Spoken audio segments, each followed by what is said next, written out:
very poetic, and brought up a lot of emotions. I'm curious about that last sentence that was up on the screen where they say, let's not forget that nature is our first love. And I'm wondering, for raise of hands, for how many of you is that true? Yes.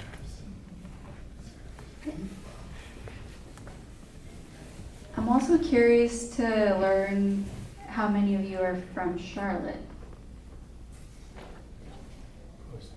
So, born and raised, stayed here. That's rare. Especially here, it's such a popular place for people coming from all over the world, including myself. So I'm originally from Colombia, from Bogota, which is why my last name is Bohorquez, Spanish last name. And I, as time has gone by, I've kind of wondered what it would be like to be in the same place for a really long time, and much more so generations, and to get to see changes. If you're not from here, you don't really know just how much things have changed over even just the past decade. I moved to Charlotte 4 years ago, and it's incredible to me just how much has changed. Just so much has developed. There's so many more new cookie cutter apartments all over the place. Yeah. And then I have friends that are a little bit older than me that have lived here since they were born, the 40s. And they talk about how their house on Providence was far out. Yeah. And not that growth is necessarily a bad thing, right? But just how are we growing? How are we doing things? Or the way that we're doing things sustainable? So as I said earlier, I work for the North Carolina Wildlife Federation. We're a 501c3 nonprofit, and we have presence all over the state.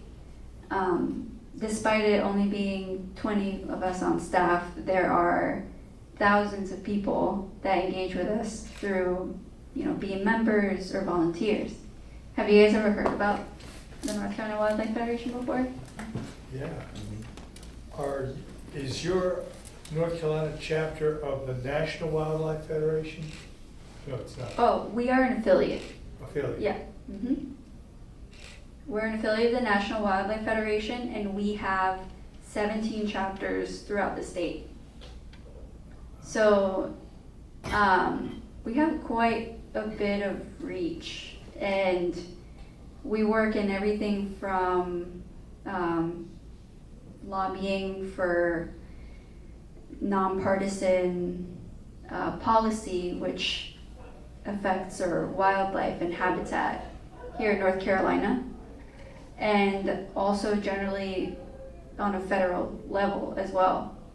But I think where we really stand out and are different from other environmental nonprofits and groups is the way that we engage people with the outdoors, with nature. Because for a lot of us, we didn't grow up in a green area. So for some of us, it's just, this is all new. Getting to experience nature is not something that was a given. It's something that we kind of got introduced to slowly by someone else at some point in life.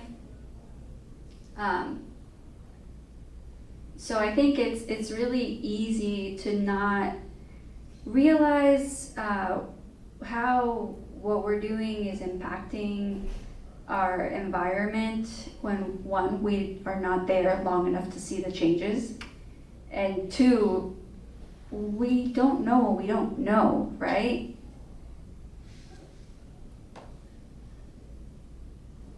How would I know what I don't know?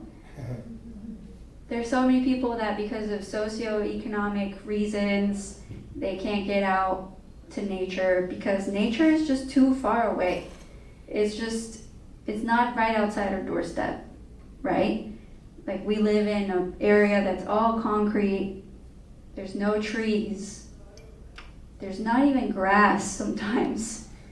And when there's none of that, there's like no indication as to like when the seasons change. Like in this movie where you could see like it's winter, obviously spring, fall, and you know, you can see the changes, but you can't notice that when it's just buildings everywhere and concrete. Yeah, I just thought that was like, you know, where we take it for like an obvious thing when we see it all the time, but that's only if we see it. So I guess, you know, there's a lot to unpack with this movie, with our experiences in the outdoors and nature, our connection to wildlife, and at the end of the day, when we realize like we are part of nature, it changes your life, right? I think one of the scenes that were like super impactful to me in this movie was when they would just pose like his skin, and then you would see like the texture of the glaciers and just how similar it is. It's the same thing. And so one might also argue that we've kind of lost that connection to nature despite ourselves being nature, right? Well, you know, I think that even in a city, you can start noticing the things around you, even if it's on a little walk, you can start seeing things. It's just a matter of noticing. And I taught kindergarten for a long time, and we really tried to bring that to children to say that, you know, this is something that's here. And it's stopping long enough to look. Mm-hmm. Being there long enough, right? And you can look at it like a long, like time scale like this one, generations. And you can also just think about slowing down generally in life. Like, I think we're all, especially folks from my generation and younger, just so busy looking at our phones all the time. And so all that time we spend looking at our phones, we're not spending out in our community, we're not spending outside looking, observing, just like really just being that weirdo in the park that just hugs a tree. And when you're hugging the tree, you're noticing like there's something in the bark. Like, oh, what's that? It turns out it's like a mantis egg case. That's really cool. Well, I mean, and two, I look at things that are happening, for example, at Camp North End, where the plantings there are so significant. They're as much a part of that landscape as the buildings. And I see so many people, it's the only place in Charlotte actually that I can go and see people who aren't white, okay? And who come from different backgrounds. So for me, that place, and like, for example, your organization might work to make connections between places that do provide that amount of, I mean, there's so much energy that's gone into making that place a natural world, in spite of the fact that it's an old factory. So the more education you guys can give to the public about things that are available to them. Greenways. Charlotte's, it hasn't done a good job in terms of parks. It's like, it ranks really low. So the amount of people per square foot of park is very, very low. So, you know, I mean, I don't know what the answer is, but we do have access to nature within like a 30-minute range. But we do lack natural space in the immediate area. Yeah, absolutely. And next time you go to Camp North End, check out those pollinator gardens. There are signs on them called the Butterfly Highway. The Butterfly Highway is one of the North Carolina Wildlife Federation's programs. And it's probably one of the things that people recognize the most, I think because it's a nice symbol to look at. But it's our program to educate people from the public about the importance of gardening for wildlife. And it's as simple as using native plants in your landscaping, reducing the use of pesticide, providing water for wildlife, especially, you know, with this heat. I can't tell you how many lizards and frogs I've seen just cooking on the ground now. You know, it's just so hot.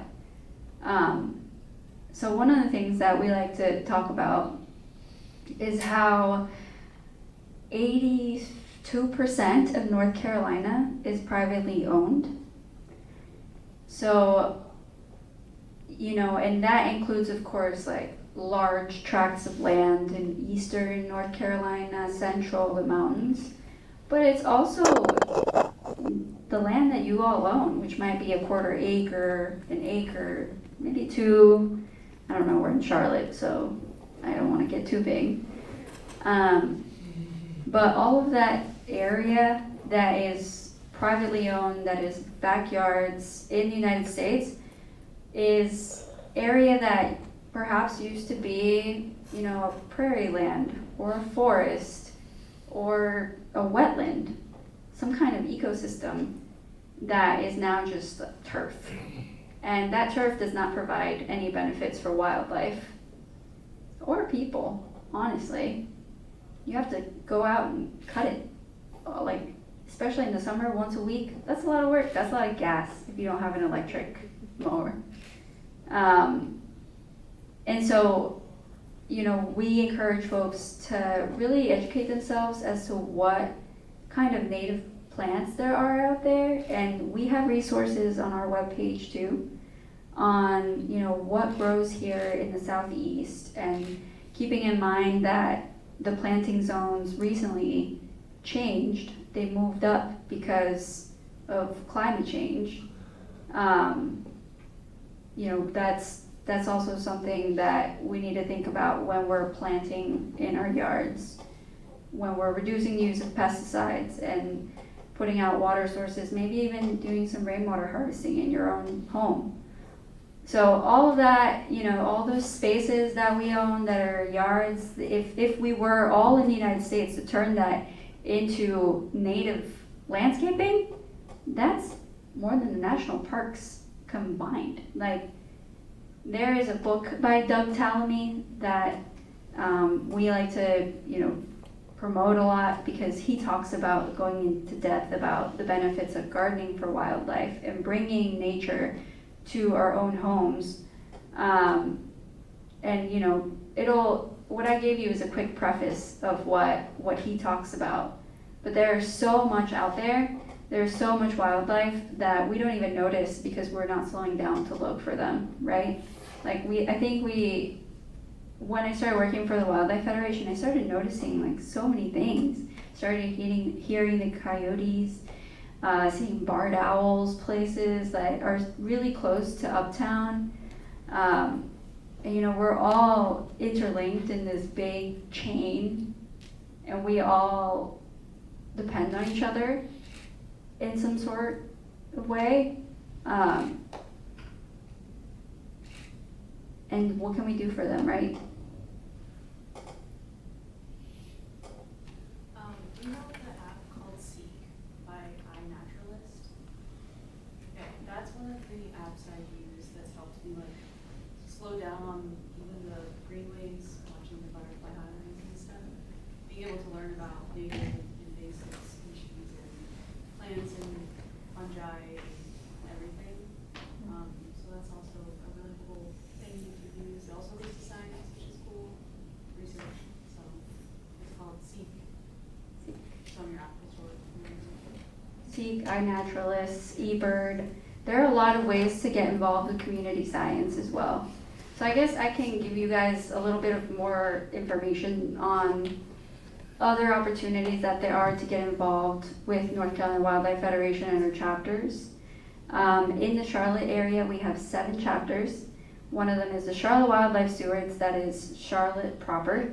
We've got the Hawk chapter in Matthews. If you're near Lake Norman, there's a Lake Norman Wildlife chapter as well.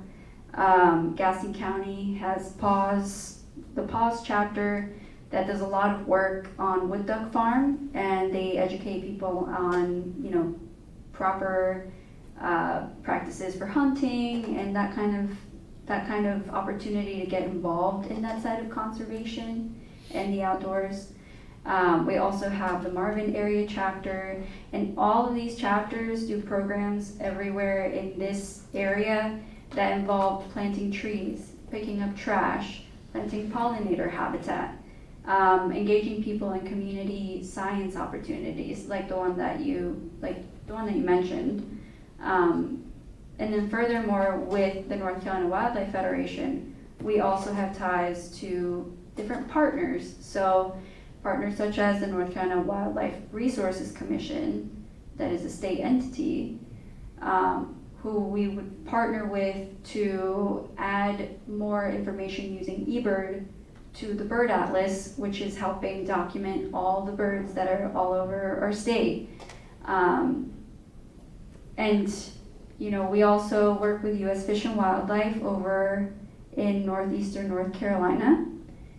So we touch a lot of different places, and I'm wondering if you guys knew about there's one threatened, very endangered species in North Carolina. Gray wolf. The red wolf. Yeah. The red wolf, correct.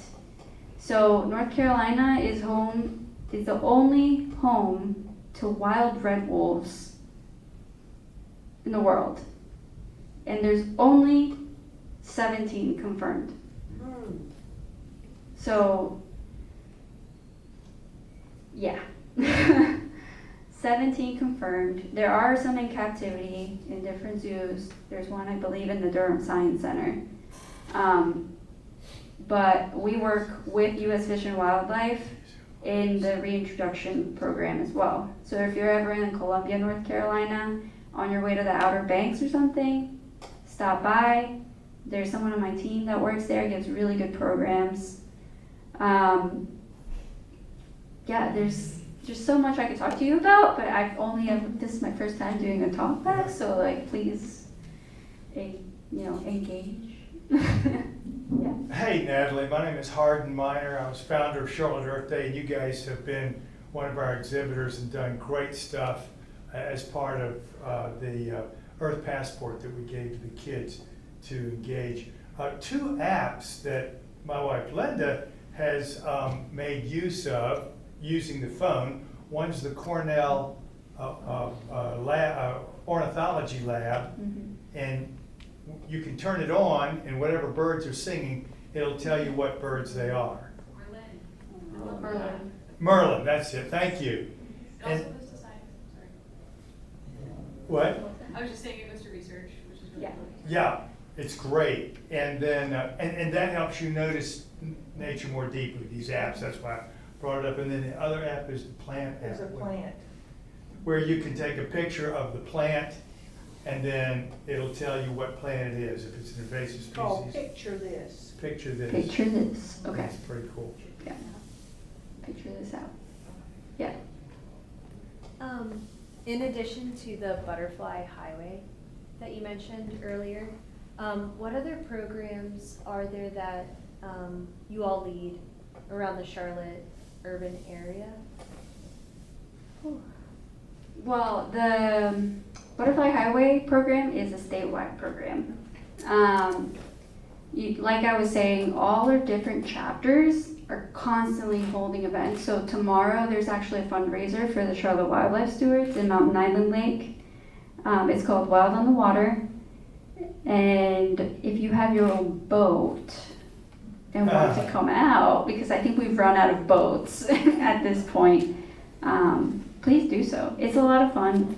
We usually have a naturalist or someone that is an expert in, like for example, tomorrow I think there's someone from the Catawba River Keepers coming, and he'll be kind of leading the paddle. We'll be stopping by. There's some osprey nests there. And then we also have a Kids in Nature Day, so we're engaging with kids as well. There's so much I could rattle off as to what we do here in Charlotte, but that's just an example. So if you want to stay involved, I have cards, and you can shoot me an email, and I can get you in contact with them. They're a really good group. They're all awesome volunteers that put in a lot of work and a lot of effort towards doing this habitat restoration throughout the state. And it's all community-based. That's the thing that I think is just so astounding. I started out as a volunteer for Charlotte Wildlife Stewards as well, and it was all just because it's a passion. Like, to me, nature was my first love, and so I feel compelled to give my time to this very important work that is the framework that's essential. It's our foundation. It's safeguarding our future, and every little bit helps. Every little bit that we do, even if it's just cutting down invasive privet, the worst, or planting a native coneflower, that helps. We just need people to get together, band together, make a difference. And there's organizations like NCWF, and there's so many more that are local and that are statewide that are doing work that's very similar to this. So yeah, lots of opportunities.